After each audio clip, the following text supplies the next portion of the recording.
علم ترى الا الذی، کیا تم نے نہیں دیکھا الذی جب حاج ابراہیم کہ جب حجت کرنے لگے ابراہیم علیہ السلام من ربہم اپنے رب کے پاس ان اتاہ اللہ الملک کہ عطا کی گئی اس کو سلطنت اس قال، کیا تو نے نہیں دیکھا اس کو جس سے ابراہیم اپنے رب کے پاس حجت کرنے لگے، جس کو بادشاہت ملی تھی، یعنی کون؟ نمرود، کہ کیا تو نے اس شخص کو نہیں دیکھا جو حجت کرنے لگا، کیا تو نے نہیں دیکھا ابراہیم کو جو حجت کرنے لگا اپنے رب کے بارے میں اس سے جس کو اللہ نے بادشاہت دی تھی؟ کیا تو نے نہیں دیکھا اس کو ابراہیم علیہ السلام کو جو جھگڑا کیا ابراہیم سے اپنے رب کی بابت جس کو اللہ نے بادشاہت دی تھی؟ اس قال ابراہیم ربی، تو جب کہا ابراہیم علیہ السلام نے ربی میرا رب، الذی یحیی و یمیت، میرا رب وہ ہے جو زندہ کرتا ہے اور مارتا ہے، قال انا احیی و امیتو، تو اس نے کیا کہا کہ میں زندہ کرتا ہوں اور میں مارتا ہوں۔ تو جب یہ بات نمرود کے پاس پہنچی، نمرود کے پاس گئے تو کیا کہا، نمرود سے حجت ہونے لگی، ڈیبیٹ ہونے لگی دونوں کی۔ تو پہلی حجت اس نے کیا کہا کہ میں 400 سال سے زیادہ زندہ تھا، وہ موت کو بھول چکا تھا اور اتنا وہ ہو چکا تھا سرکش کہ اس کو لگ رہا تھا کہ میں اپنے آپ کو خدا کہنے لگا تھا۔ تو جب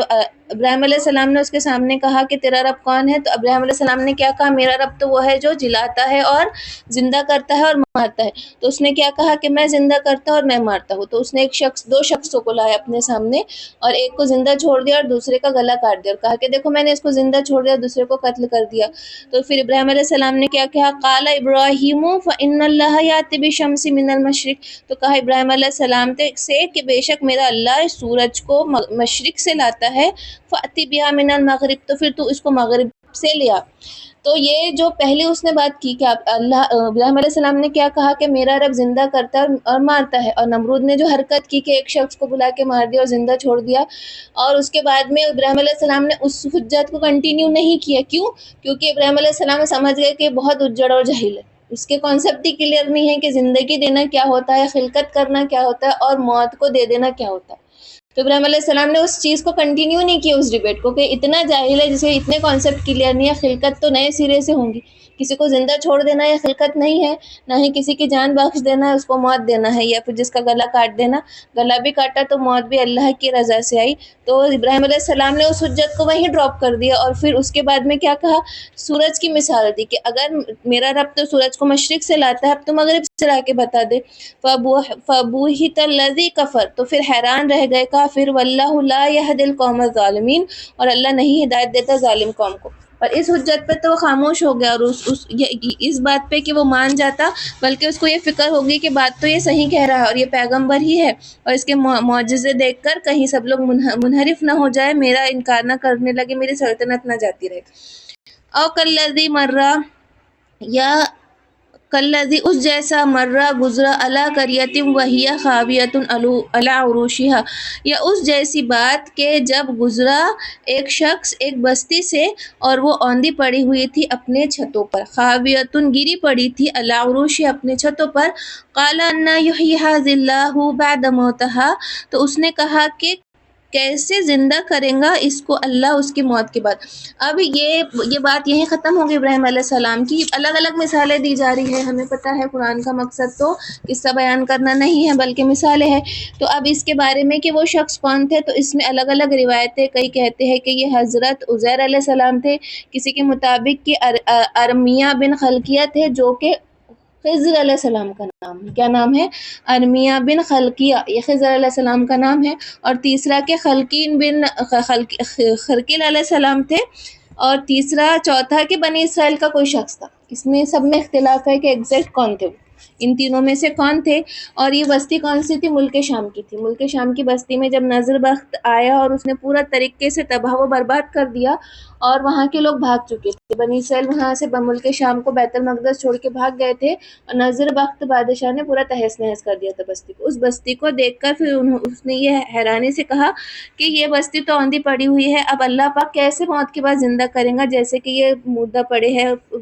برباد ہو کر پڑے ہیں۔ فَأَمَاتَهُ اللَّهُ مِائَةَ عَامٍ ثُمَّ بَعَثَهُ، پھر ہم نے اس کو پھر موت دیا اس کو اللہ نے مِائَةَ عَامٍ 100 برس، ثُمَّ بَعَثَهُ اور اس کے بعد پھر اس کو اٹھایا۔ قَالَ كَمْ لَبِثْتَ، تو پھر ایک فرشتے کے ذریعے اس سے پوچھا گیا سوال کہ تم کتنے دیر ٹھہرے رہے۔ پھر وہ جو بھی تھے، نبی تھے یا جو شخص تھے، ان تینوں میں سے جو بھی تھے، تو ان کے سوال کو پوچھنے کے بعد ان کو اللہ پاک نے ایسی نیند سنا دیا گہری کہ وہ 100 سال تک سوتے رہے، اور ان کے ساتھ کچھ توشہ تھا جس میں انجیر کھجور وغیرہ کچھ تھی، اور ایک گدھا تھا۔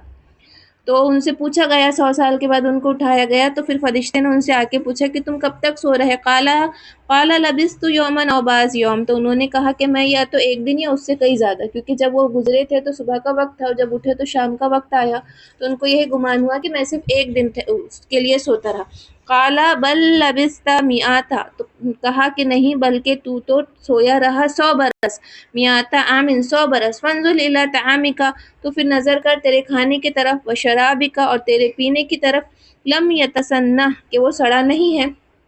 وَانظُرْ إِلَىٰ حِمَارِكَ اور نظر کر تیرے گدھے کی طرف، وَلِنَجْعَلَكَ آیَةً لِلنَّاسِ اور ہم اسی طرح بناتے ہیں نشانیاں للناس لوگوں کے لیے، وَانظُرْ إِلَىٰ عِظَامَ كَيْفَ نَنشُزُهَا اور دیکھ کہ ہم ہڈیوں کو کیسا چڑھاتے ہیں، ثُمَّ نَكْسُوهَا لَحْمًا اور اس کو کیسا گوشت پہناتے ہیں، فَلَمَّا تَبَيَّنَ لَهُ تو پھر ظاہر ہو گیا اس پر، قَالَ أَعْلَمُ أَنَّ اللَّهَ عَلَىٰ كُلِّ شَيْءٍ قَدِيرٌ اور انہوں نے کہا کہ میرا رب زیادہ جانتا ہے، میرا رب جانتا ہے ہر ایک چیز کے بارے میں۔ تو کھانا اور پانی تو نہیں سڑا تھا، لیکن جو گدھے کی ہڈیاں تھیں وہ بوسیدہ ہو کر سفید ہو کر ادھر ادھر بکھر چکی تھی، ہڈیاں بھی باقی نہیں تھی۔ تو پھر جب فرشتے نے آ کے کہا تو کہا گیا کہ اب دیکھ میں کیسے اس کو واپس زندہ کرتا ہوں، تو ایک حکم ہوا، آواز آئی تو وہ پورے ہڈیوں کا برادہ ایک جگہ جمع ہوا، پھر اس ہڈیوں کا ڈھانچہ بنا، پھر اس ہڈیوں پہ گوشت چڑھا اور چمڑا چڑھا، اور پھر فرشتے نے نتھے میں پھونکا اس گدھے کے، تو وہ اٹھتے ساتھ چیخنے لگا، چلانے لگا۔ تو اسی طرح اللہ نے کیا کہا کہ بتا دیا کہ میں اس طرح بوسیدہ ہڈیوں کو جب ریزہ ریزہ ہو جائے گا انسان کا جسم حشر کے میدان میں اس طرح جمع کروں گا۔ اللہ کل شیء قدیر۔ بس آگے تو لیتے ہیں، رکو پورا ہو جائیں گے، جانے دو، یہ بات نئی شروع ہو جائیں گی پھر۔